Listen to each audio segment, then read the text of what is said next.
Então, bom dia, né, a todos. Na aula passada, a gente parou nessa parte aqui, que seriam as racionalizações para o comportamento não ético. Ou seja, quais seriam as desculpas, né? Quais seriam os motivos ou mesmo as razões que fariam com que uma pessoa não agisse conforme a ética. Aí seriam basicamente quatro racionalizações, né? A primeira, convencer-se de que o comportamento de fato não é ilegal.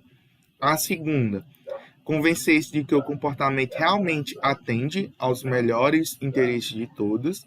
A terceira, convencer-se de que ninguém será descobrirá, né, o que você fez. E a quarta, convencer-se de que a organização protegerá você. Então, essas seriam as quatro razões, né, para que afetam, né? Aí a gente vai na parte que a gente tinha parado, que são os fatores, né, que afetam a ética gerencial. Alguém gostaria de continuar a leitura a partir desse ponto?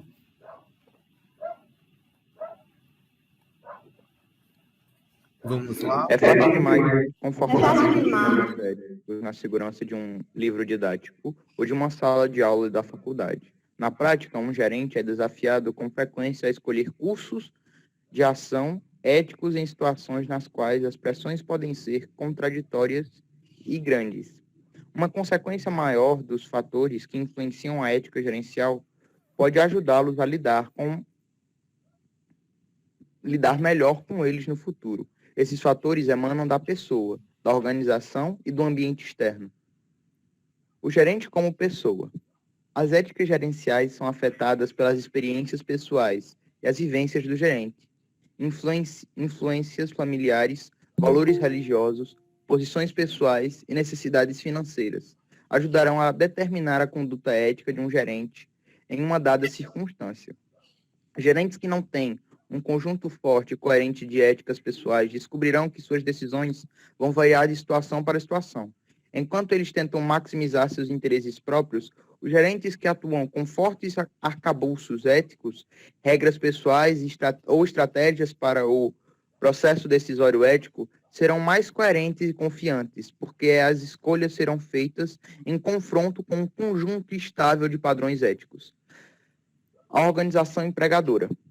A organização exerce outra influência na ética gerencial, o que pode, com certeza, afetar as decisões e ações do indivíduo é exatamente aquilo que o superior imediato exige, é aquilo que resultará em prêmio ou punição. As expectativas e reforços dados por colegas e as normas do grupo parecem ter impacto semelhante. Declarações formais de políticas e regras escritas, embora não garantam resultados, são também muito importantes no estabelecimento de um clima ético para a organização como um todo. Elas apoiam e reforçam a cultura organizacional, que tem forte influência no comportamento ético dos membros. Vamos só entender aqui o que foi lido. Primeiro, esse texto começa com uma afirmação que é bem verdade, né? Ele diz assim: é fácil demais confrontar-se com dilemas éticos na segurança de um livro ou na sala de aula da faculdade ou como a gente está, né? É muito fácil a gente perceber o que seria certo a se fazer numa determinada situação. Mas no dia a dia, na prática, é outra coisa, é outra situação, é outro contexto. E como é que a gente vai lidar, né? Como é que a pessoa que vivencia uma determinada situação que vai, de certa forma, ir de encontro aos valores pessoais, ao que a pessoa acredita, ao que ela considera como certo, pelo simples fato de ou ela perder aquele emprego, ou de certa forma dela vivenciar uma determinada situação que vai constranger ela. E se ela não fizer, ela pode se vir a ser punida. Então, assim, no dia a dia do trabalho vão surgir essas questões. E como é que a pessoa vai lidar, né? Aí o texto nos dá algumas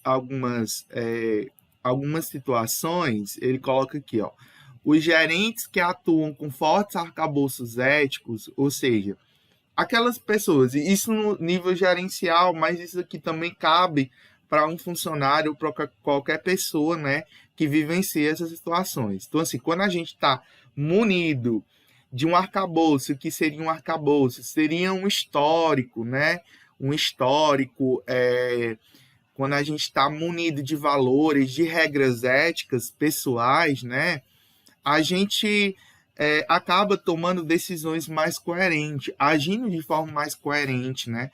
E confiante, né? Porque as nossas escolhas são feitas em confronto, né, com um conjunto estável de padrões éticos.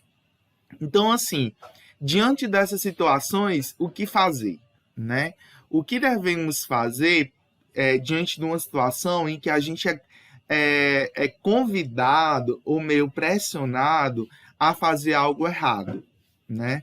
Isso é muito interessante a gente pensar, porque uma coisa é a gente conversando sobre isso aqui na sala de aula, né? E outra coisa muito mais diferente é a gente vivenciar uma situação como essa. Como é que a gente vai lidar, né? Como é que a gente vai sair numa situação? E principalmente na área financeira, né? Quando a gente lida com a parte financeira, com essa parte decisória, a gente mexe com muitas coisas, com a vida de muita gente, né? As nossas decisões acabam afetando todas as pessoas que estão na organização, desde o nível mais alto até o nível mais baixo, né?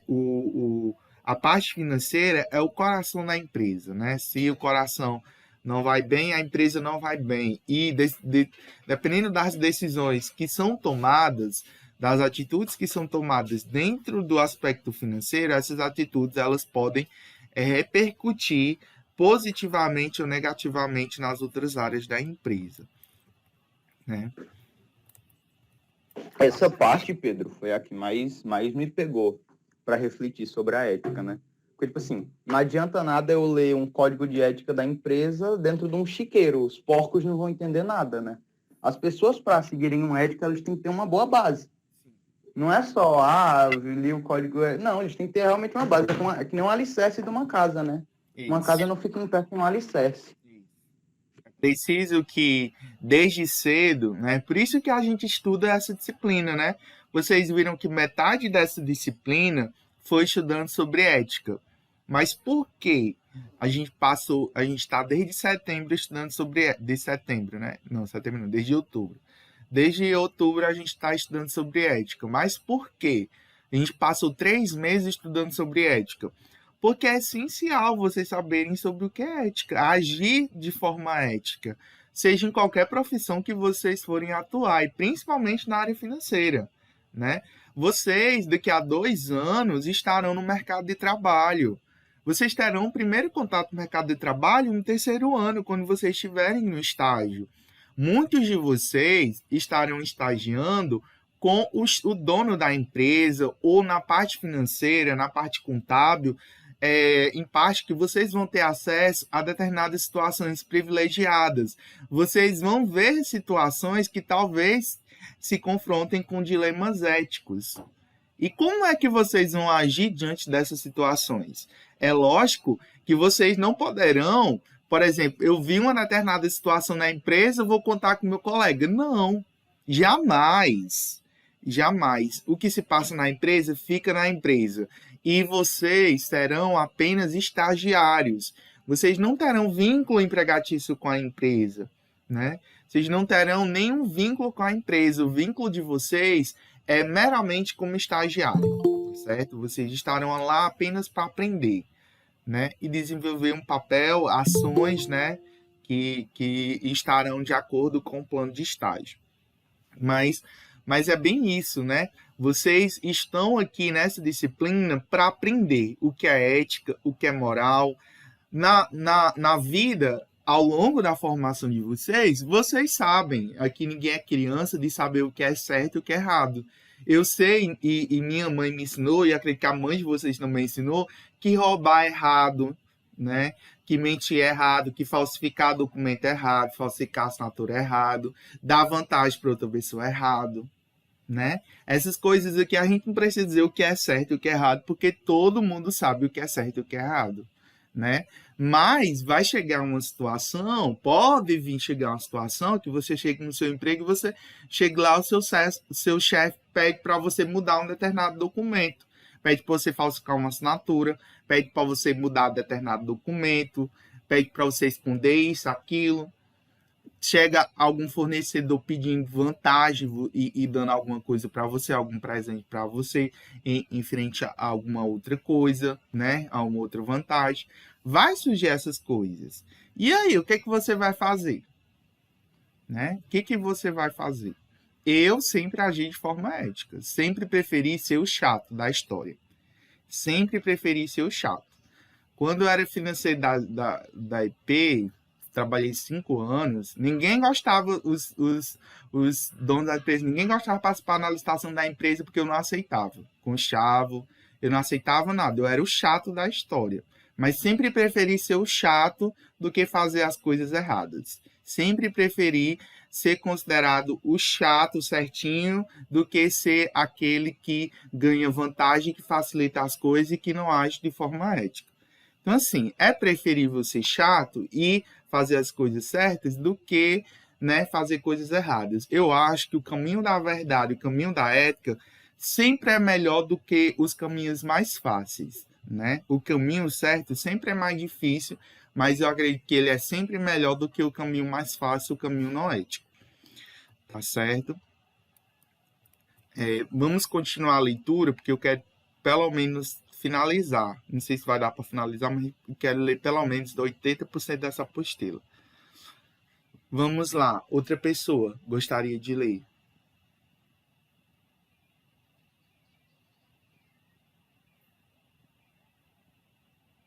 Vamos lá.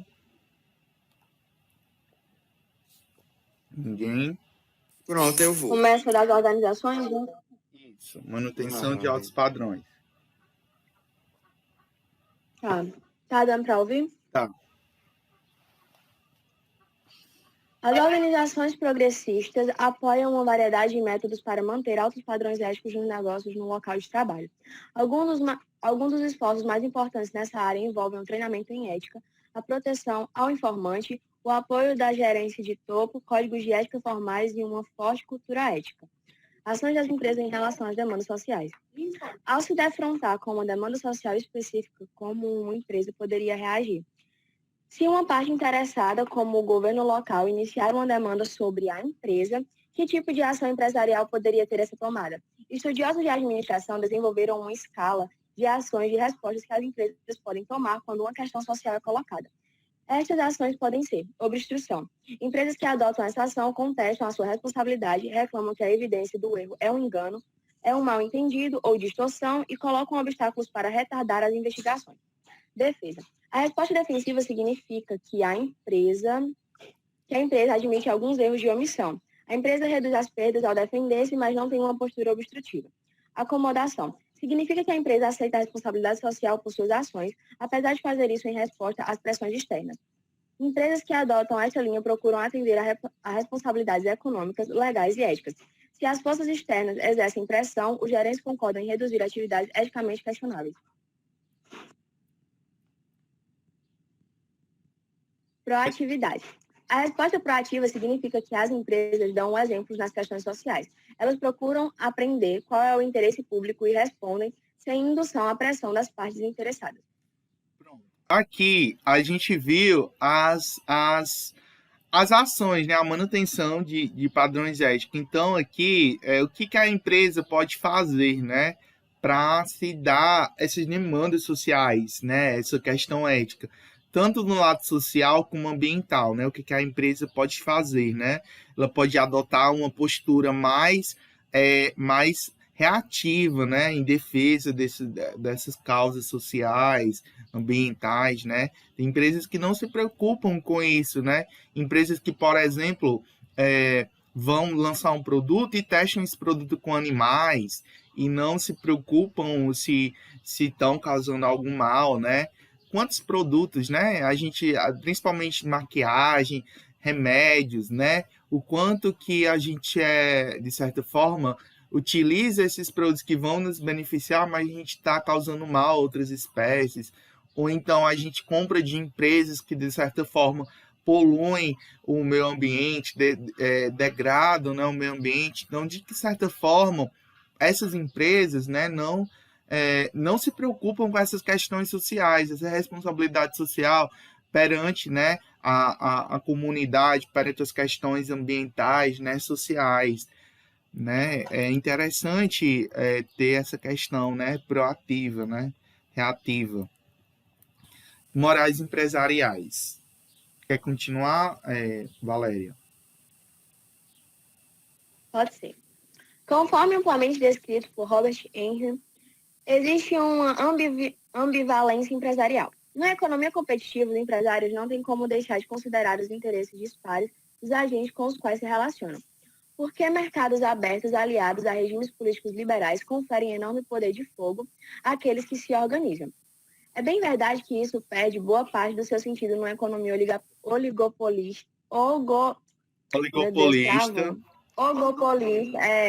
ou estatista, assim como em ambientes políticos totalitários. Porém, nas economias competitivas, os empresários ficam à mercê de um jogo de forças que os leva a estabelecer distinções entre os vários agentes com os quais interagem.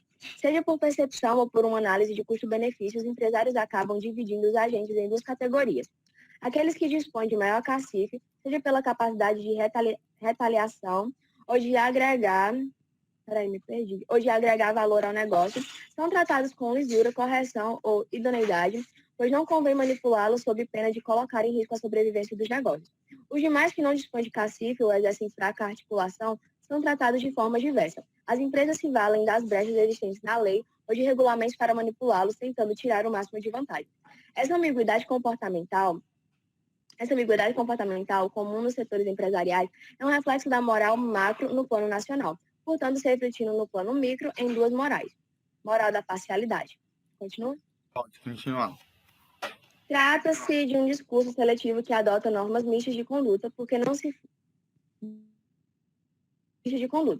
furta a justificar conveniências oportunistas nas relações com aqueles que estão destituídos de cacife, embora exija lealdade nas relações para consigo. É um discurso permissivo e hipócrita. Moral da parceria. Deixa eu continuar daí, Valéria. Pode continuar. Moral da parceria. Corresponde a um discurso refletido, com a adoção de padrões de conduta centrados em interesses de médio e longo prazo. Preocupa-se com o impacto que decisões e ações gerarão sobre a empresa. Sua máxima é: negócios são acordos que beneficiam ambas as partes.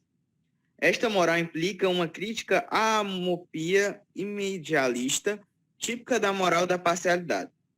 O objetivo consiste, portanto, em tecer uma malha de fidelidade entre os agentes envolvidos, articulando alianças duradouras. Suas pedras fundamentais são o profissionalismo e a idoneidade das transações. A moral da parceria encontra-se em construção. Corresponde ao esforço penoso para desenvolver uma cidadania empresarial, calcada na percepção de que a responsabilidade social constitui uma estratégia consiste no mundo competitivo. Aos poucos, e se for universalizada, a estratégia deixará de ser um diferencial para converter-se numa necessidade compartilhada.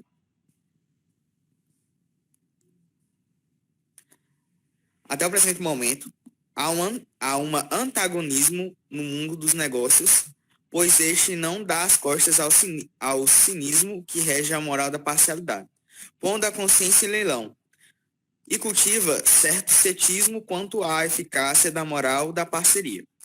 Sem que orientações precisas sejam adotadas, as empresas tendem a ficar reféns da moral da parcialidade, trilhando a moral do oportunismo. No caso brasileiro, que cultiva a dupla moral, a da integridade como discurso oficial e a do oportunismo como discurso oficioso, a confusão está armada, pois o país formal mas vive o real vive no mundo, mas o real vive no baixo mundo das práticas interesseiras. E no mundo recentemente é que se começa a pensar em uma moral da parceria nos negócios, talvez em função da globalização e da democratização. Vamos aqui entender o que foi lido, né? Primeiro, essa questão da moral empresarial, né? O que seria essa moral? A moral, como a gente viu, é um costume, né? Então, assim, a gente tem um certo costume de que aquelas pessoas ou aquelas empresas que, de certa forma, têm um maior predomínio do mercado, elas, de certa forma, elas têm maior influência sobre as decisões, elas, de certa forma, elas têm um benefício maior na sociedade, na economia, do que aquelas pessoas ou aquelas empresas que têm um cacife menor ou têm uma influência menor. Isso a gente pode ver em vários setores da economia. Por exemplo, no lado no Brasil, por exemplo. Hoje, se a gente for pegar os oligopólios que a gente tem, por exemplo, o oligopólio da mídia. Nós temos hoje 5 famílias de mídia que controlam toda a mídia nacional. Por exemplo, o Grupo Globo. Tem o Globo está presente em quase todos, está presente em todos os estados, está presente na internet, está presente em revistas, está presente em tudo. Aí você tem Folha de São Paulo, você tem a Record, Rede TV, e esse conglomerado de mídia, eles decidem o que as pessoas, as notícias que as pessoas veem e as notícias que não são, de certa forma, veiculadas. Elas dominam uma boa parte das discussões que a gente tem e que não tem. É só olhar para o Big Brother. Quando você tem Big Brother, todo mundo só vale Big Brother, né? Mesmo que você não goste de Big Brother, mesmo que você não assista Big Brother, você vai procurar entender, saber Big Brother, porque as pessoas só vão falar em Big Brother. Tá certo? Essa mídia, ela, de certa forma, ela domina o pensamento das pessoas. E não é só nisso, só a mídia televisiva. Se você pegar as grandes empreiteiras, as grandes empresas que, de certa forma, colocam benefícios, né, para os políticos para aprovarem leis, né, que, de certa forma, vão beneficiar essas. São essas grandes mídias, ou mercado financeiro, que, de certa forma, controla os preços das coisas, controla, de certa forma, a nossa economia, né? Quem está comandando a nossa economia nacional hoje é o mercado financeiro, né? Por que o dólar está a 5,50 e antes, há 6 anos atrás, era 3,2? Será que não tem um interesse para o dólar estar tão caro? Ou para a gente estar numa inflação alta? Ou para a gente ter uma alta taxa de desemprego? Tudo isso tem um porquê, né? Ciro, por exemplo, para ser mais fácil de dar, acho que vocês perceberem, o preço da gasolina, né? Para se produzir 1 litro de gasolina, o custo é R$ 2,00, R$ 2,20, e você tem a gasolina a R$ 7,00. Quem é que está lucrando, né? R$ 5,00. Os sócios minoritários da Petrobras, porque assim, a Petrobras, ela tem um sócio majoritário que é o governo, mas quem realmente está distribuindo os lucros, né? Quem está ganhando é quem investe as ações da Petrobras. São realmente quem está ganhando com isso tudo do petróleo tão alto, né? Então, assim, são decisões, né? São certas coisas, são esses oligopólios, né? Essas estruturas de mercado, elas dominam, né? Elas dominam essa moral no mercado, né? Essa moral empresarial. E aí, essa moral das parcerias, né? O que é essa moral da parceria? Esse costume da parceria seria o costume do ganha-ganha, né? Ou seja, a empresa ganha e a outra também ganha, mas nem sempre isso nem sempre isso acontece, né? Nem sempre isso acontece de forma universalizada, né? Na maioria das vezes, uns vão ganhar mais do que outros, né? E aí a gente cai para a moral brasileira. A moral brasileira, aquela moral hipócrita, né? Que sempre vai ter um jeitinho. As coisas acontecem dessa forma, mas não tem um jeitinho, não, né? Isso está em tudo, né? Por exemplo, vou dar um exemplo bem próximo de vocês, né? todo ano a gente vivencia, e a gente está prestes a vivenciar novamente, né, o período de matrículas na escola. Vocês sabem, né, que esse processo, não sei se muito se especula sobre esse processo, mas é um processo bem sério. Por exemplo, quem faz as matrículas de cada curso são os coordenadores de curso. Foi eu que fiz a seleção de todos vocês. Foi eu, com a ajuda de outro professor, né? Porque sempre tem uma comissão que analisa os documentos, que insere as notas, né? Aí ficam 2 professores por curso. Fica o coordenador de curso e fica um professor da área da base comum. Quem fez a seleção de vocês foi eu e o professor Rodrigo, né? Que era de biologia, que já saiu. Então, foi eu e o Rodrigo que inserimos todas as notas, né? Um ia inserindo e depois eu ditando, aí depois a gente revezava para eu editava e ele verificava, né, se as notas tinham sido colocadas de forma correta. Era a gente que colocava as notas, era a gente que fazia a classificação e é a gente que dá a lista final para a direção publicar, né? Aí vem certas pessoas que perguntam: mas fulano de lá entrou por causa de cicana que ajudou. Mulher, mas não tem um jeitinho não de meu filho entrar. Não, todo mundo sabe que é um processo sério que passa por nota, mas todo ano tem essas pessoas que perguntam do jeitinho, o jeitinho brasileiro que não existe, né? Que é, nesse caso, uma seleção séria, né? Um processo seletivo que define vidas, né? Porque, de certa forma, traz certas oportunidades, traz um ensino diferenciado, né?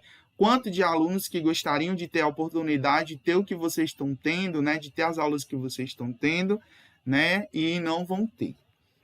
Então, assim, são, pelo menos os de finanças, eu garanto que todas foram feitas de forma ética e correta, tá certo? Todos foram verificados, todos foram...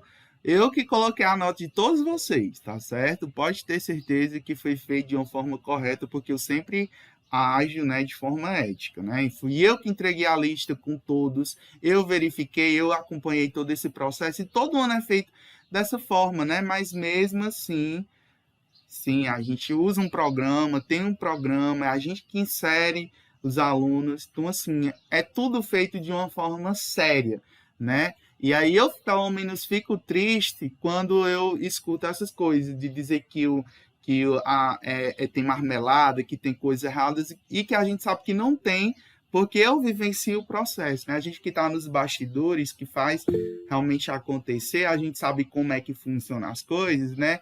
A gente fica triste quando surgem essas histórias. Alguém levantou a mão? Nada não, Pedro, continue. Vamos aqui para a moral brasileira.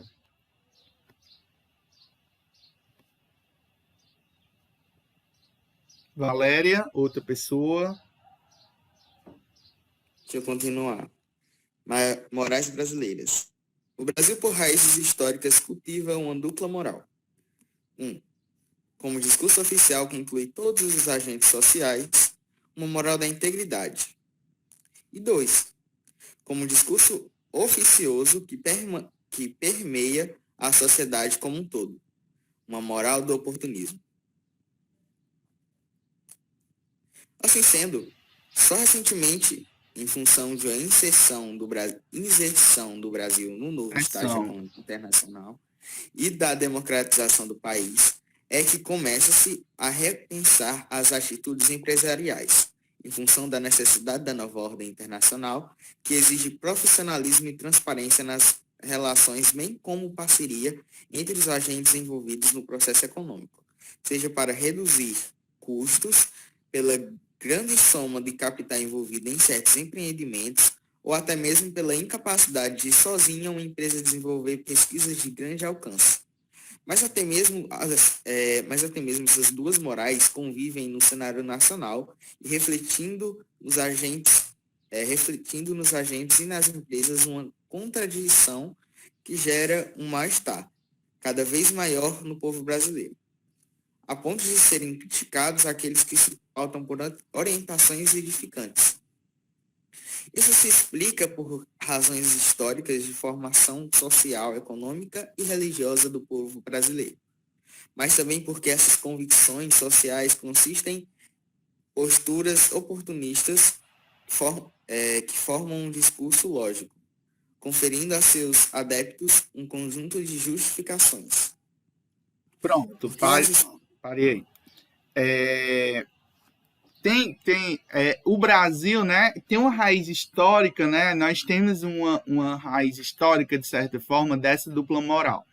Nós temos um discurso oficial do que realmente é certo, né? Mas na prática, que permeia é a moral do oportunismo, ou seja, do jeitinho brasileiro, de que sempre eu vou me ater à melhor situação. Aí aqui eu vou dar um exemplo, né? Eu dei o exemplo da matrícula da EP. Vocês sabem que a matrícula da EP, o governo inventou um negócio de cota gama, né? Uma bendita cota gama em que, atendendo à lei da LDB, né? A lei da LDB, a Lei de Diretrizes Básicas da Educação, ela preconiza a questão da distância, ou seja, ela dá preferência àqueles alunos que moram em torno da escola, eles têm preferência na matrícula. Isso está na lei da LDB. Não foi a EP que inventou, não foi o Estado do Ceará que inventou. É uma lei nacional que dá preferência de matrícula àquelas famílias, àqueles alunos que moram no entorno da escola. Então, atendendo a essa legislação, que a escola coloca a tal da cota gama, né, que beneficia, né, aqueles alunos que moram no bairro Gama, né, da escola. Mesmo o Gama e o Icó serem bem próximos, né, mas atendendo a essa legislação, né, que se coloca esse percentual de cota, né, para esses alunos que moram nesse bairro próximo à escola sejam beneficiados da matrícula. Esse é o aspecto legal. Só que o que acontece? Muitas famílias utilizam do oportunismo, né? E aqui eu não vou citar A ou B, porque eu ajo de forma ética, mas a gente sabe que muitas famílias agem de oportunismo, pegam o documento, pegam um comprovante de endereço de outra pessoa, passam o nome, por exemplo, o comprovante de endereço é no nome da tia do aluno.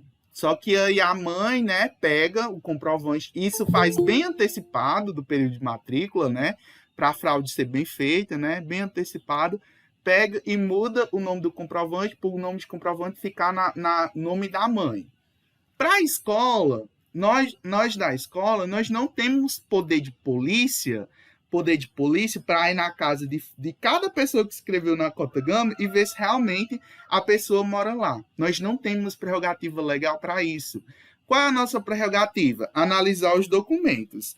Se a família entrega o documento, o comprovante de endereço está lá, conjunto Gama, no nome do comprovante de endereço está lá o nome da mãe do aluno. O que eu posso fazer se não eu colocar na cota Gama, já que toda a documentação está certa? Como é que eu vou saber que aquele documento foi uma fraude? Não tem como a gente saber, né? Porque as pessoas, elas agem de oportunismo e a escola não tem poder de polícia para investigar. O que a escola pode fazer? Acionar a polícia, né? Dizer que houve uma fraude e a polícia toma essas decisões, né? Tanto que quando a gente tem essas situações, a mãe assina um comprovante lá, né? Dizendo um comprovante de endereço, uma declaração de endereço, dizendo que qualquer informação que ela está prestando um documento de fé pública, então ela emitindo informações falsas, ela pode vir a sofrer, né, as penalidades da lei, né? Então, assim, é uma questão muito séria, mas que as pessoas se aproveitam do oportunismo e não sabem do risco a qual estão, né, se colocando, porque a escola pode muito bem acionar a polícia, né? E fraude de documento da cadeia, da pena da cadeia. Então, vejam até que ponto as pessoas chegam, né? Então, é por isso que eu acho que muitas vezes o processo seletivo da IP, às vezes é mal visto por isso, né? Por essas pessoas que se colocam, né, em determinadas situações e colocam, de certa forma, um processo, né, então, discussão. Mas a gente sabe, a gente que está dentro, que analisa os documentos, a gente age da forma correta, até porque eu não tenho poder de polícia, nem Domingos, nem a coordenação, de ir na casa de fulano de tal e ver se realmente ela mora lá. A gente não tem, a gente não analisa o documento. Se o documento tá, o comprovante de endereço está lá da pessoa que a mãe do aluno mora lá, não tem como a gente inventar outra coisa, a gente tem que acolher o documento. Entendeu? Ver como é complexo, né? Mas tudo no Brasil é assim. Tudo que você pensar tem um jeitinho brasileiro, o jeitinho do oportunismo, né? E até que ponto a gente se coloca nessas questões, né? Desde de um furar-fila, né? Às vezes eu fico puto com essas questões. Quando vem uma pessoa furar a fila. Aí vem, né? Vem uma pessoa conhecida na fila, aí começa a conversar. Aí, quando não vê, a pessoa já está lá na sua frente. Você que chegou há meia hora atrás, tem uma pessoa que chega na sua frente. Vai desde uma simples furagem de fila até uma coisa complexa, né? Como essa, por exemplo, que eu dei de uma matrícula, ou um suborno, enfim, né? São essas questões que a gente vê, né? E que, de certa forma, a gente coloca. E vamos continuar. Porque as pessoas estão implantando um código de ética. Outra pessoa.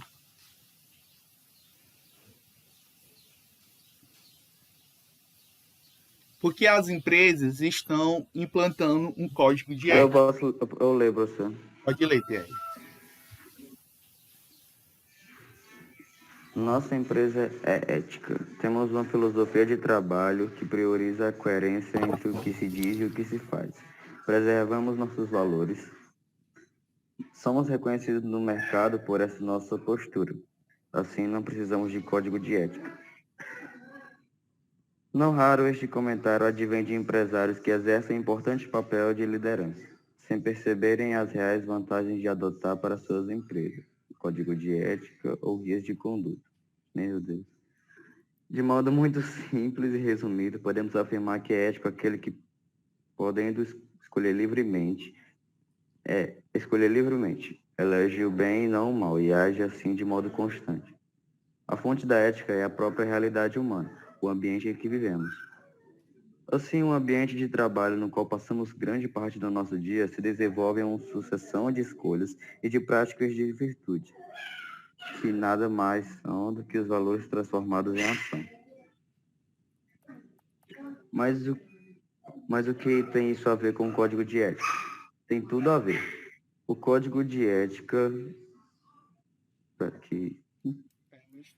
é um instrumento de realização da filosofia da empresa, de sua visão, missão e valores.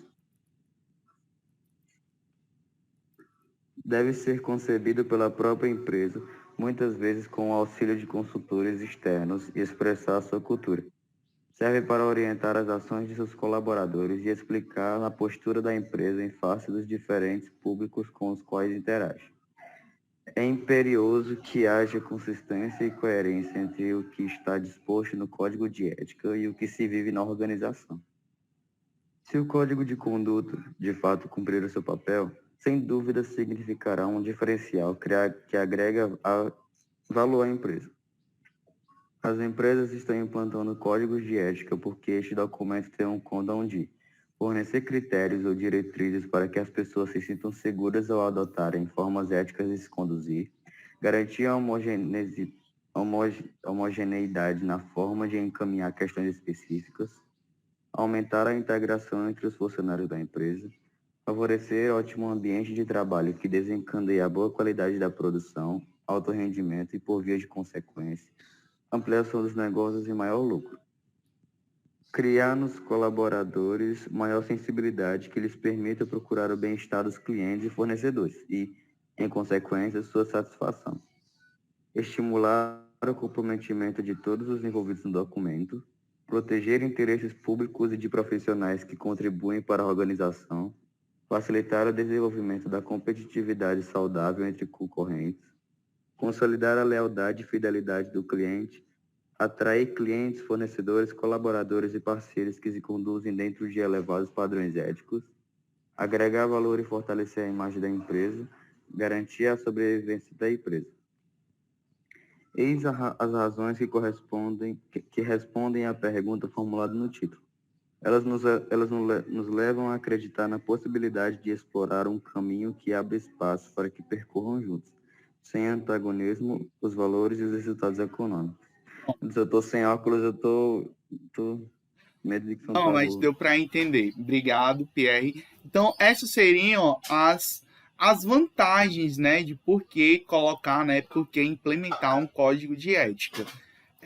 O nosso tempo acabou, vou só pausar aqui, porque a gente vai já voltar. Então, continuando, né, a gente estava discutindo por que as empresas estão implantando códigos de éticas, né? Primeiro, né, porque é algo simples, né, tem tudo a ver, né, o código de ética é um instrumento, né, de realização da filosofia da empresa, da visão dela, da missão, dos valores, e ele deve ser concebido pela própria empresa, que pode também ter, muitas vezes, auxílio de consultores externos, né? Mas esse código ele deve servir, né, para orientar as ações de seus colaboradores, né? Ou seja, as ações de todos os funcionários da empresa, e explicar a postura da empresa em face dos diferentes públicos, né, a que ela interage. É imperioso, né? Ou seja, é necessário que haja consistência e coerência entre o que está disposto no Código de Ética e o que se vive na organização. Se o Código de Conduta, de fato, cumprir seu papel, sem dúvida significará um diferencial, né, que agrega valor à empresa, né?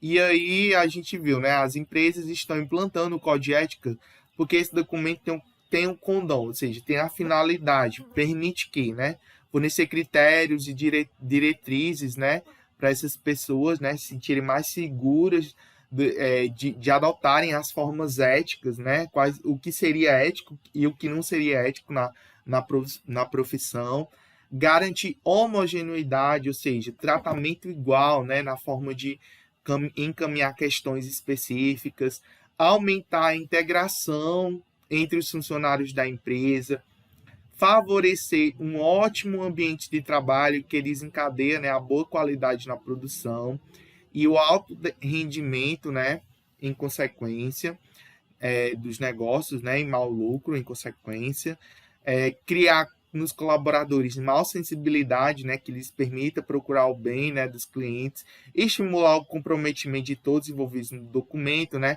proteger os interesses públicos dos profissionais que contribuem para a organização, facilitar o desenvolvimento da competitividade, né, consolidar a lealdade, enfim, né, entre outros, né? Essas são as razões que respondem, né, o porquê que é tão importante para a empresa criar um código de ética. E aí, a gente vai ver agora o tópico que fala da ética na empresa, da teoria, né, da teoria para a prática, né? Como é que ocorre isso? Alguém gostaria de ler? Quem gostaria aí de fazer a leitura desse tópico? Vamos lá.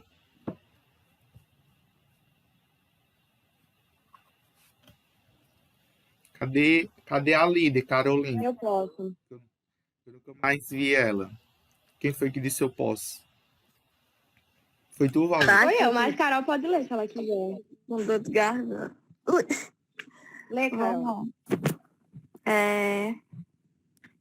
Ética na empresa, da teoria para a prática. Qualquer compromisso, para ser eficaz, exige mais do que simplesmente boas intenções. Só quando essas boas intenções são também intenções bem informadas. É que a direção da empresa tem condições de criar um contexto empresarial que motive e dê respaldo à conduta ética. Com efeito, somente depois de atingir um nível adequado à informação é que a esfera dirigente se volta para a conduta ética. É lógico, o alto escalão precisa pôr em ordem seus pensamentos e atos, antes que possa corrigir e reordenar os pensamentos e atos do pessoal subordinado. Não basta, para fomentar a ética empresarial, que os executivos de alto nível tomem medidas como promulgar um código de ética, realizar sessões de informações e manifestar em discursos compromissos importantes com padrões superiores de conduta. Quando bem implantados, tais medidas podem contribuir, sem dúvida, para motivar o comportamento ético nas empresas. Mas para que esse comportamento seja de fato transformado, os líderes precisam fazer muito mais.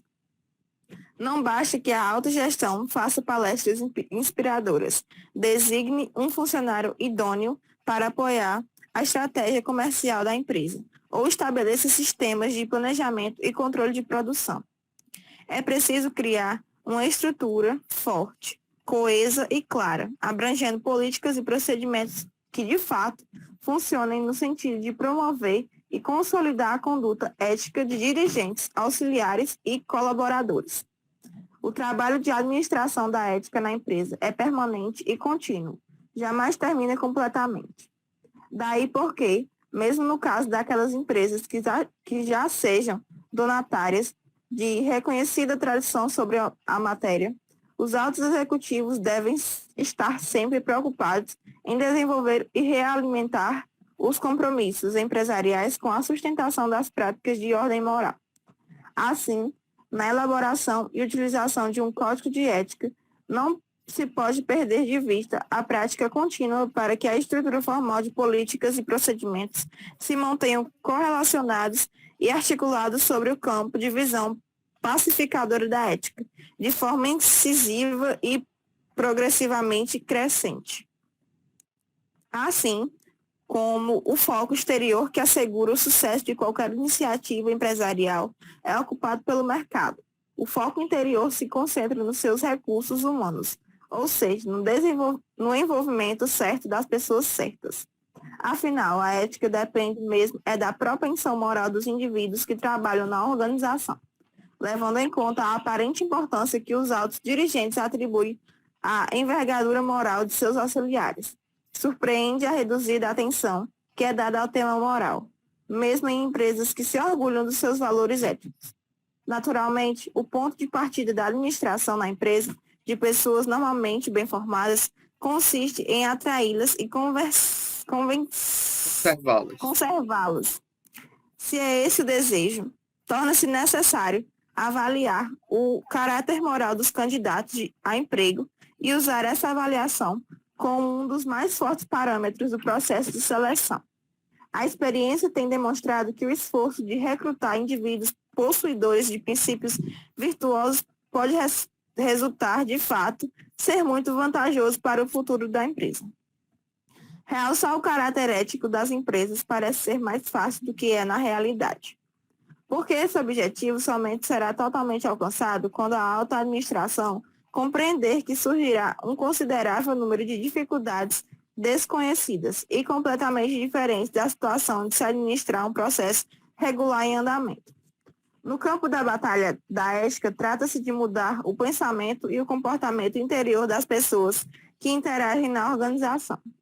Elas têm que assimilar o que é que se espera delas e por que é assim. Necessitarão garantias de que as mudanças navegarão no sentido do seu real interesse e que não se prejudicarão. Elas terão, em síntese, que absorver a curto prazo um novo sistema de hábitos e atitudes. Terão que desempenhar de forma competente suas funções com sua nova capacidade de julgamento. Podemos delimitar em 3 pontos a base para que se funcione com eficiência o desejável processo de mudança. 1. A liderança dirigente tem que deixar clara para si mesma e para todos os auxiliares quais são suas reais intenções e preocupações. 2. Tem que dedicar tempo e recursos de diversas naturezas para conseguir a compreensão plena e geral das questões éticas de relevância para a empresa. 3. Logo que construídos os novos alicerces, terá que transferir a responsabilidade sobre o tema da ética para os níveis de supervisão, gerência e operação, onde as atitudes e comportamentos desejados devem assumir o curso normal entre as demais atividades da empresa. Para finalizar, esse último. Na sociedade moderna, lamentavelmente, o sucesso econômico passou a ser a medida de todas as coisas. Apenas a riqueza e a beleza contam e separam os vencedores dos excluídos. O caráter não é conversível em moeda. Assim, o que é uma boa conduta e que condições devem cumprir as instituições humanas para moralizar o indivíduo são questões que não têm despertado interesse no mundo em que a maioria das pessoas é individualista e egoísta. Eita. Por isso, pouco responsável e solidário. Se a empresa, Pode continuar. se a empresa, como espaço social, produz e reproduz esses valores, ela se torna importante em qualquer processo de mudança e perspectiva das pessoas, tanto das que nela convivem e participam, quanto daquelas com as quais essas pessoas se relacionam. Assim, quanto mais empresas tenham preocupações éticas, mais a sociedade na qual essas empresas estejam inseridas tenderão a melhorar no sentido de construir um espaço agradável, onde as pessoas vivam realizadas, seguras e felizes. A questão é que, embora a empresa como organização possa ser um agente moral, na verdade, quem tem ou deixa de ter comportamento ético são as pessoas que nela trabalham. É difícil separar a pessoa da instituição. As declarações e atitudes de seus membros são tomadas como se fosse a própria empresa. Por uma manifestação infeliz, ninguém diz que alguém é um mau representante da empresa. A referência, no caso, é sempre a empresa. Bons dirigentes e funcionários, por outro lado, difundem a imagem de sua empresa como sendo boa. Por isso, há uma preocupação cada vez maior das empresas com o aspecto ético. Pronto, vamos dar uma pausa, né, aqui para a gente entender, né, o que esse tópico, né, é muito crítico, né? Alguns pontos a autora traz bastante crítico, né? Essa ética na empresa, de que forma, né, acontece essa ética na empresa, do que realmente a teoria para a prática, né? Tem alguns pontos aqui que eu frisei. Primeiro, o ponto que eu achei interessante. A ética depende, né, da propensão moral dos indivíduos que trabalham na organização. Eu achei muito interessante esse tópico, porque não adianta a empresa elaborar um código de ética bem bonitinho, não adianta o chefe, o gestor, traçar uma linha de pensamento, de conduta, se as pessoas que trabalham na empresa não agem de tal forma. Então, é necessário né, do ponto de partida, desde a forma como a empresa atrás, seleciona essas pessoas, para que, desde o momento da seleção e treinamento, que esses valores éticos sejam embutidos, né, na consideração, né, da contratação ou não dessas pessoas, né? Isso para empresas privadas, logicamente, né? E aí ele coloca 3 pontos, né, básicos para que a ética haja realmente uma eficiência, né, nessa questão da ética, no papel do líder, né? A liderança dirigente tem que deixar claras, né, para si mesma e para todos os auxiliares quais são as suas reais intenções, né, e preocupações inerentes à ética. Então, tenho que deixar claro o que eu, como gestor, espero como conduta ética para aquele emprego, para aquela situação. Dedicar um tempo, né, e recursos necessários para que se possa ter uma compreensão, né, plena de quais questões éticas têm relevância para a empresa e, a partir disso, construir alicerces, né, básicos que possam transferir, né, essa questão da responsabilidade da ética, né, onde essas atitudes e comportamentos, né, devem assumir o curso normal entre as atividades da empresa. E aqui ela coloca algumas questões, né? Na sociedade moderna, lamentavelmente, né, o sucesso econômico passou a ser a medida de todas as coisas. Então, apenas a riqueza e a beleza contam, né, e separam os vencedores dos excluídos. Né? Vocês concordam com essa frase aqui, que ele fala que o caráter não é conversível em moeda, assim como uma boa conduta e que condições devem cumprir as instituições humanas para moralizar o indivíduo são questões que não tem despertado interesse no mundo em que a maioria das pessoas é individualista e egoísta, por isso pouco responsável e solidária. Vocês concordam com que a autora, né, que escreveu isso, fala que a maioria das pessoas é individualista, egoísta, que o que vale é apenas a riqueza e a beleza? Realmente Tem uma boa verdade nisso, porque quem parece que tudo é movido por meio de dinheiro, sabe? A maioria da falta de caráter, né, do profissional sempre tem alguma coisa envolvendo alguma dinheiro no meio, né? Sempre alguma coisa suja. E o egoísmo, porque é aquela coisa, as pessoas querem te ver bem, mas nunca melhores que ela. E um dos maiores recursos que faz isso acontecer, assim, o dinheiro sempre vai estar, assim, de uma forma bem incisiva nessas questões. Mas alguém gostaria de falar? Mas alguém gostaria de comentar? É interessante o que a autora traz, né? E serve como ponto de partida para o nosso pensamento individual, né? O que a gente deve fazer, então? Se não há não há salvação para a humanidade, será? Não há salvação para o sistema capitalista? As pessoas querem te ver bem, mas não melhores do que ela. É uma verdade, né, Esther? Então, assim, é complicado, né? Ela comenta assim, quanto mais empresas tenham preocupações éticas, mais a sociedade na qual essas empresas estão inseridas tenderão a melhorar no sentido de construir um espaço agradável onde as pessoas vivam realizadas, seguras e felizes, né? Aí é complicado, né? É difícil separar a pessoa empresa da pessoa individual, né? Ele coloca aqui esse ponto, né? Assim como tem empresas preocupadas, né? Tem empresas que não estão. E aí a gente coloca uma questão muito importante, né? Até que ponto o nosso papel individual influencia no papel profissional? Até que ponto eu, Pedro, professor, sou diferente do eu, Pedro, pessoa, né? Por exemplo, se eu sou professor, eu prego algumas coisas. Então, de que forma eu prego uma coisa e na vida real eu de certa forma, não ajo, né? Da forma como eu prego, né? Se torna de uma forma um pouco que hipócrita, né? Incongruente.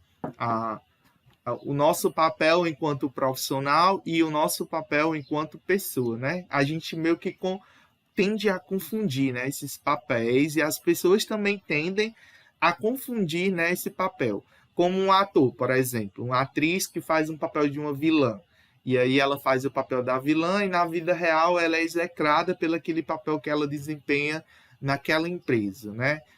É mais ou menos isso, né? E aí a gente está trazendo algo negativo da vida profissional que repercute na vida pessoal, mas isso também pode acontecer o contrário, né? Eu na minha vida pessoal, algo que eu faço na minha vida pessoal, interferir na vida profissional, né? O fato, por exemplo, eu não gosto de matemática, então, portanto, não gosto do professor de matemática, né? Algo bem da realidade de vocês, já trazendo para a realidade de vocês. Eu não gosto de matemática, então, portanto, não gosto da professora de matemática, né? Isso é bem verdade, né? A maioria quando você não gosta do professor, você não gosta da matéria, né? Em consequência, né? Então, de certa forma, você coloca um aspecto pessoal e influencia, né, no profissional. E aí, seguindo... É meio errado isso, porque são duas coisas totalmente diferentes, né? É uma matéria... assim, e eu não estou falando que eu já não tenho feito isso, porque eu sou aluno igual vocês são, né? Então, já teve professores que eu odiava, e por odiar o professor, eu odiava a disciplina. Né? Algo meio que acontece, né? São coisas que acontecem que a gente precisa ter muita maturidade, né? Muita maturidade para não transferir o aspecto pessoal, né, para o profissional, né, para o correto, né? A gente tem que criar, né, essa maturidade. Por mais que vocês sejam jovens, mas a mente de vocês, a índole de vocês está em construção. E eu acho que é esse momento que vocês devem mais se perguntar, né? E devem formar o que vocês vão ser, né? Eu acho que esse é um momento da vida de vocês em que vocês estão em processo de formação de caráter. E cabe a nós, docentes, educadores, né, levantar essas questões para vocês, né, levantar essas situações para que vocês possam refletir, né, a maneira em qual vocês se colocam, né, diante das situações. Continuando aqui a leitura. Transformações necessárias na empresa. Outra pessoa.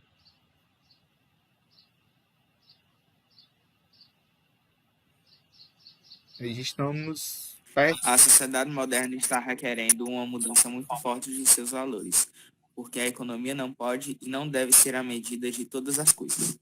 Analistas de todas as filiações ideológicas são unânimes. É possível a sustentação do modelo atual do mundo, do modelo atual de mundo caracterizado pelo egoísmo, pela destruição do ambiente, pela concentração de renda e pela exclusão de muitos milhões de seres humanos do benefício do processo tecnológico e econômico.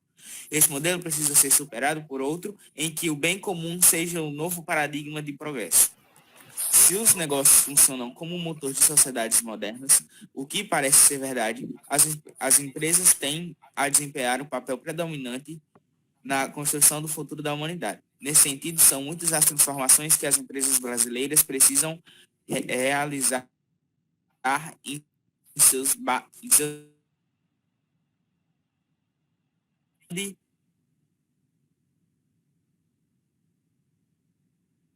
A minha internet está travando. na inventa para melhorar. Mais uma vez, melhorar a sociedade. A minha internet ou a do Mais uma vez, melhorar a sociedade. Tá travando aqui. Eu acho que posso ser a minha, porque o quarto está fechado. Engasgadas aí. Continua daqui, ó. Acho que é a tua, Pedro. É a minha, né? Continua, Guilherme. Mais uma vez, melhorar a sociedade é uma questão prática que requer um comportamento ético, estratégia da sobrevivência de qualquer delas e com um enfoque sistemático que deve nortear um negócio que pretenda ser bem-sucedido.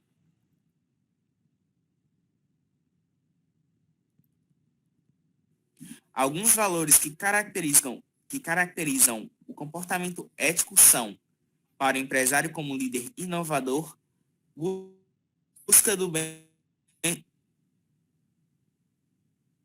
responsabilidade social e visão do futuro. Para a empresa como comunidade e agente moral.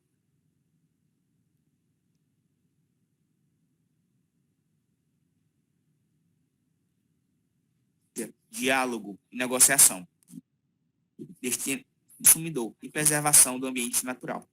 Se os líderes empresariais não emergirem da rotina, da busca incessante e desesperada do lucro imediatista, da vantagem pessoal pura e simples e da falta de solidariedade social, suas empresas submergerão no mar de suas contradições morais. Atualmente, se a mídia eletrônica rápida e global pode ser utilizada para enganar o consumidor, pode também, infelizmente, ser o veículo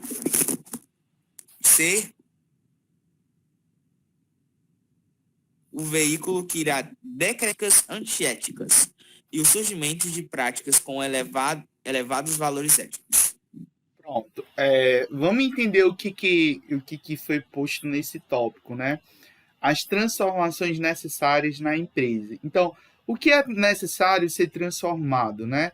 A gente sabe que todas as empresas dependem do lucro para sobreviver. Isso é um fato inegável.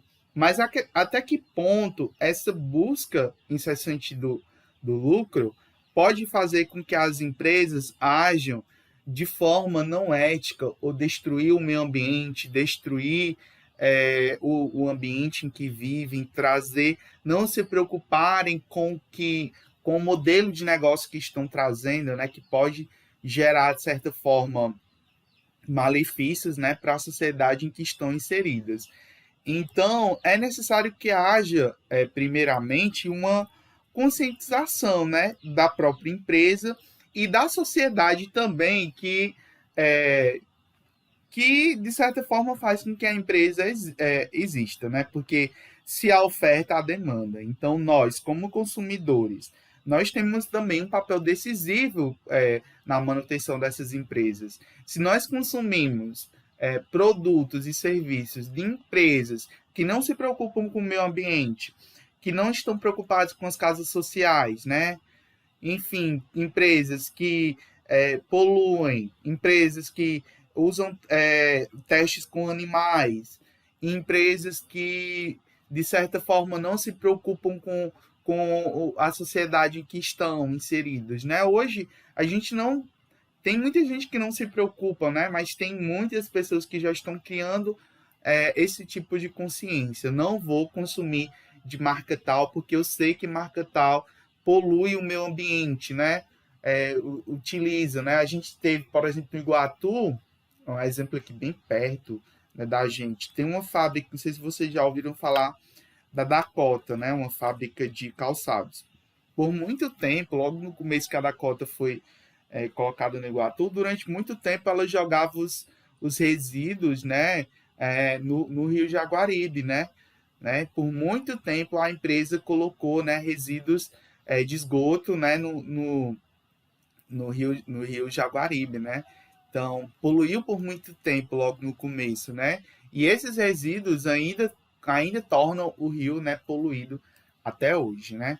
Então, assim, essas questões, né, ambientais, sociais, elas são muito importantes, né? E elas fazem parte, né, desse aspecto ético da empresa, né? Até que ponto a empresa, né, deve ser considerada, né, por essas questões. E aí a gente vai para esse tópico, né? Ética na administração. Obviamente não vai dar tempo a gente discutir todas as questões dessa apostila, né? A gente ficaria um semestre inteiro, né? 6 meses discutindo essa disciplina, mas a gente vai terminar até onde der, tá bom?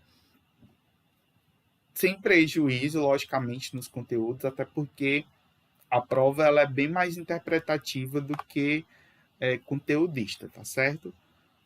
Vamos aqui. A ética na administração.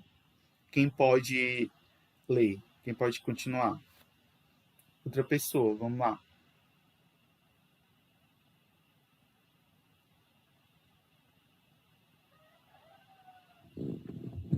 Ética na administração. A discussão sobre a ética abrange e questiona inúmeros aspectos da administração das organizações e de suas relações com a sociedade. Algumas das questões éticas envolvidas. É justo os executivos ganhar equivalente a dezenas de salários dos trabalhadores operacionais? Pode-se aceitar a influência das empresas nas decisões governamentais, como das construtoras na preparação do orçamento das obras da União? Quais são as obrigações da empresa no que tange a necessidade de informar sobre os riscos de seus produtos para o consumidor, álcool, tabaco, por exemplo? Quais as obrigações em relação aos empregadores, funcionários e colegas? Que normas de conduta devem orientar as decisões que envolvem ou afetam outras pessoas? Pode continuar. As decisões nesse plano têm grande impacto sobre o clima organizacional e a qualidade de vida percebida pelos funcionários, porque os atingem mais de perto em assuntos pessoais. Não há discussão sobre o fato de que as organizações, assim como os indivíduos, têm responsabilidades sociais, à medida de que seu comportamento afeta outras pessoas. e, querendo elas ou não, há pessoas e grupos dispostos a cobrar essas responsabilidades por meio do ativismo político, legislação ética, peraí, eu só abaixo um pouquinho. Da imprensa, da legislação e da atuação dos parlamentos. Há duas correntes a esse respeito, cada uma delas com argumentos muito fortes. Então, aí que a gente tem algum questionamento, né, que envolve, né, desde a época de Taylor, né? A primeira pergunta, né, só lembra Taylor. É justo os executivos ganharem o equivalente a dezenas de salários de trabalhadores operacionais, né? É uma discussão que vem desde as primeiras teorias da administração, desde da Revolução Industrial, né, onde os trabalhadores, sob um pretexto de serem mais eficientes, mais eficazes, acabavam gerando um maior esforço, gerando mais lucro, mas eles não percebiam uma remuneração condizente com o trabalho que eles estavam realizando, né? Eles se sentiram, de certa forma, explorados, porque estavam trabalhando, de certa forma, mais eficiente, gerando de uma forma mais, né, trabalhando mais, mas não viam um ganho, né, proporcional ao seu esforço, né? Então, de que adianta, né, essa visão arcaica de que só o chefe tem que ganhar 3 vezes mais do que aquele operário do chão de fábrica? Né? Até que ponto vai essa lógica? A gente também não pode ter também a visão também simplista, minimalista, porque é justo sim que o dono tenha um salário maior do que um operário. Afinal, é ele que teve todo o risco do negócio, é ele que teve o risco do empreendimento, né, de colocar o negócio acima, né? Então, ele que assumiu todos os riscos do negócio.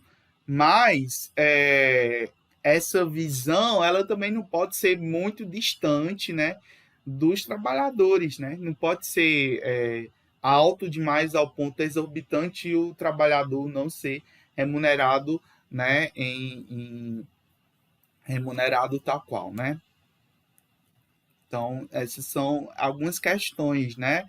Pode-se aceitar a influência das empresas nas decisões governamentais, né, como construtora da preparação do orçamento da obra da União? Outra questão, na aula antes da gente ir para o almoço, eu falei sobre essa questão. Até que ponto empresas privadas podem, de certa forma, influenciar no governo, né? A gente sabe que isso acontece. Empresas pagam deputados para aprovar certas leis, né, que beneficiam aquelas empresas do setor, né? A gente tem isso, né? Empresas do setor mercado financeiro, empresas do mercado financeiro, grandes empresas SAs, né, que operam na Bolsa de Valores, elas de certa forma, elas decidem decisões sobre preços, sobre como vai o rumo da economia, né? Eu falei a questão da gasolina, né?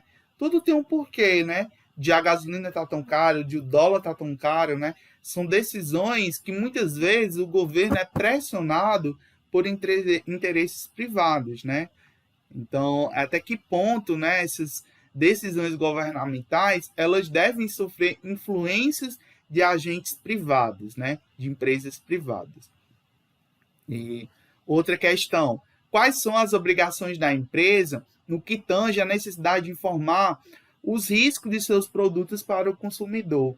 Então, até que ponto a gente está consumindo produtos e até que ponto esses produtos fazem ou não mal à nossa saúde? Por exemplo, a gente todo dia a gente convive com celular, né? Nós passamos 24 horas com celular. Será se esses aparelhos eletrônicos, eles, de certa forma, não influenciam com o nosso organismo, não trazem câncer, não trazem outros malefícios para a nossa saúde, né? Até que ponto que comemos esses produtos Na industrializados? verdade, eles se prejudicam bastante, né? Até que ponto esses produtos industrializados que a gente consome, refrigerantes, essas comidas cada vez mais adocicadas, mais preparadas, esses embutidos, né, que tem linguiças, salsicha, até que pontos esses alimentos industrializados fazem ou não mal à nossa saúde, né? A gente fala de álcool, tabaco, de drogas, mas a gente consome droga todo dia em alimento e não sabe que aquilo faz tão mal quanto o tabaco, o cigarro. Todo mundo sabe que o fumo faz mal, né? Todo mundo sabe que o álcool, bebidas alcoólicas faz mal. Mas eu acredito também que vocês saibam também que comidas industrializadas, processadas, também fazem mal à saúde, tão ou quanto essas outras drogas, né? Então, até que ponto, né, essas empresas, né, faltam informar a gente sobre os riscos, né, dos seus produtos, né? Quais são as obrigações, né, em relação aos empregados, funcionários e colegas, né? Que normas de conduta devem orientar decisões, né, que envolvem ou afetam outras pessoas. Então, só para a gente finalizar, vamos ler só esses dois tópicos, né? A doutrina na responsabilidade social e a doutrina do interesse do acionista. Para a gente finalizar essa discussão. Quem poderia ler aí? Valéria, gostaria de ler? Cadê tu? Posso. Pronto. A doutrina da responsabilidade social. O princípio... Tá dando para ouvir? Tá sim. O princípio da responsabilidade social baseia-se na premissa que as organizações são instituições sociais que existem com autorização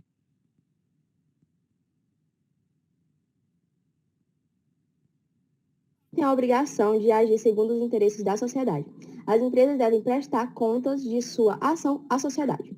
Doutrina de interesse do acionista.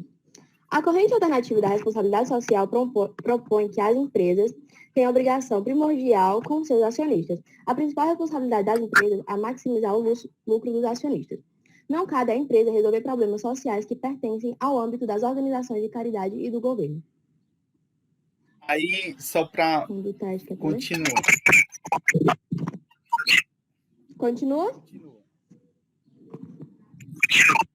A ética é a disciplina ou campo do conhecimento que trata da definição e avaliação do comportamento de pessoas e organizações. A ética lida com aquilo que pode ser diferente do que é, da aprovação ou reprovação do comportamento observado em relação ao comportamento ideal. O comportamento ideal é definido por meio de um código de conduta ou código de ética, implícito ou explícito. Códigos de ética são conjuntos particulares de normas de conduta. Os códigos de ética são explícitos. Exemplo, os juramentos que fazem administradores, contadores, engenheiros, médicos, advogados, etc. Ou implícito. Exemplos, os motoristas ao avisarem por meio de sinais de luzes que há fiscalização policial para outros motoristas que vêm em sentido contrário. O comportamento das pessoas, grupos e organizações e das organizações são orientados por código de ética. As decisões pessoais e organizacionais que são tomadas com base em qualquer código de ética refletem os valores vigentes da sociedade. Cada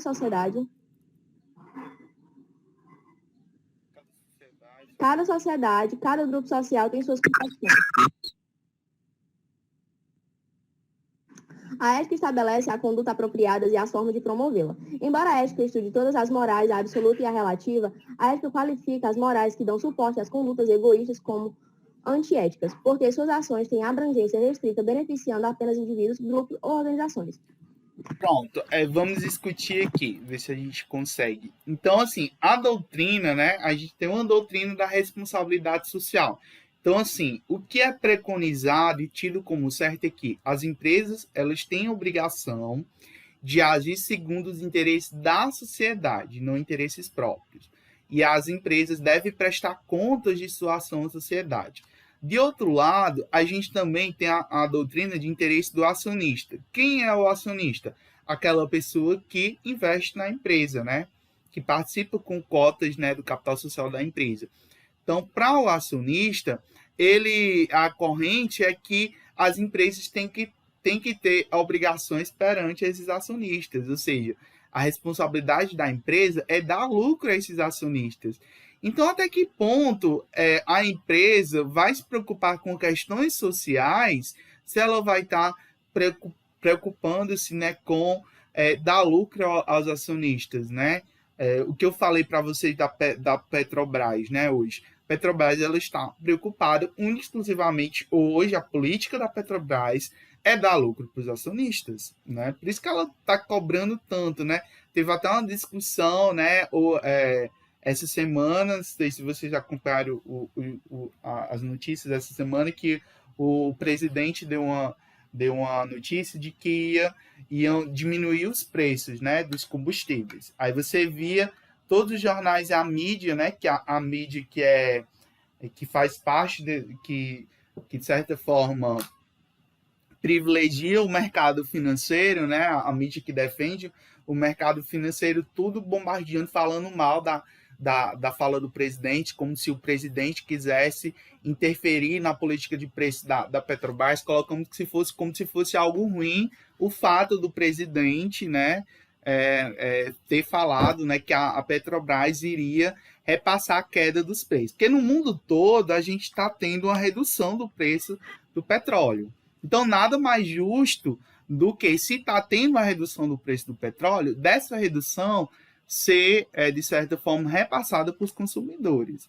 Só que essa fala do presidente, de certa forma, foi encarada como algo ruim, né, pelo mercado financeiro, pela mídia, enfim. Não defendendo o presidente, porque eu não defendo, porque ele que colocou a política que nós estamos, né, vivenciando, né, de altas. Só no último ano, a gente teve aí uma alta de quase 50% no preço da gasolina, né? Quase. E a gente, em 2018, quando o Temer saiu, a gasolina era R$ 3,50, R$ 4, né? Tinha até uns memes, né? Que preço vai chegar primeiro? Se é a gasolina que vai chegar a 5, se é o dólar que vai chegar a R$ 5, né? A Dilma saiu.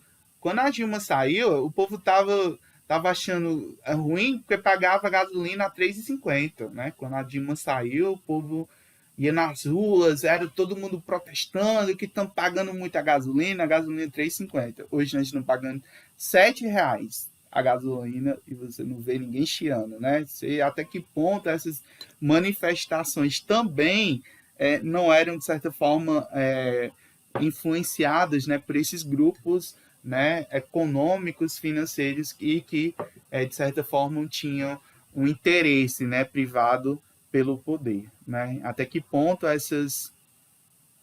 Sim, se você... É porque vocês ainda são jovens, né? Mas 2015, 2013, 2013, depois vocês pesquisam, houve várias manifestações que reivindicavam porque começou com o preço das passagens de ônibus, que tinha aumentado 20 centavos. E aí gerou uma comoção nacional, porque tinha subido o preço de 20 centavos. Aí começou o povo a reclamar da gasolina, que estava R$ 3,50, tiraram a Dilma, né? Todo mundo tirou a Dilma, porque estava R$ 3,50 a gasolina, estava tudo caro, né? O dólar estava a 3,80, né?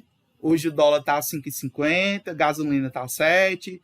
O gás, na época, você comprava um botijão de gás, na época da Dilma era 65, 60, 65. Hoje o botijão de gás está a 100, 110, né? Então, até que ponto as pessoas, né, não se rebelam, né? Por que hoje as coisas estão tão caras e as pessoas não se rebelam, não de certa forma, não protestam, e naquela época tinha tantos protestos, né? A gente vê as mãos da mídia, né? As mãos desse mercado, né? Que, de certa forma, colocam a gente, as empresas e as pessoas como marionetes, né? Pensa aí naquele teatro de fantoche, onde você tem as mãos que vão puxando as cordas, né? Das pessoas. E se a gente for fazer um paralelo, não muda muito do que a gente vivencia hoje. Então é isso, né? A gente não vai, obviamente, finalizar essa disciplina, essa apostila, porque ainda tem muita coisa, mas vocês deem uma lida, eu gosto muito do trecho esse texto da professora Adriana Farias, ela é uma professora nessa área, né? Ela é contábil, administrativo, então é um texto muito interessante. A prova é uma prova mais interpretativa, mas também tem questões, né? Aprendam a diferença de ética e moral, volta para aqueles slides, entendem bem a diferença de ética e moral. Tem questões que visam justamente diferenciar o que é ética e moral, essa questão dos valores, essa parte de dilemas éticos, tá certo? Então, vocês vão ler. Aí a gente parou na página 26 e são 41 páginas. Só que as últimas páginas por exemplo, tem 2 páginas que é só referências, aí tem um final que são mais casos, tá certo? E é mais voltado à questão da contabilidade em si, tá certo? Então, vocês quiserem dar uma lida, né, final, para finalizar o estudo, seria interessante, tá certo?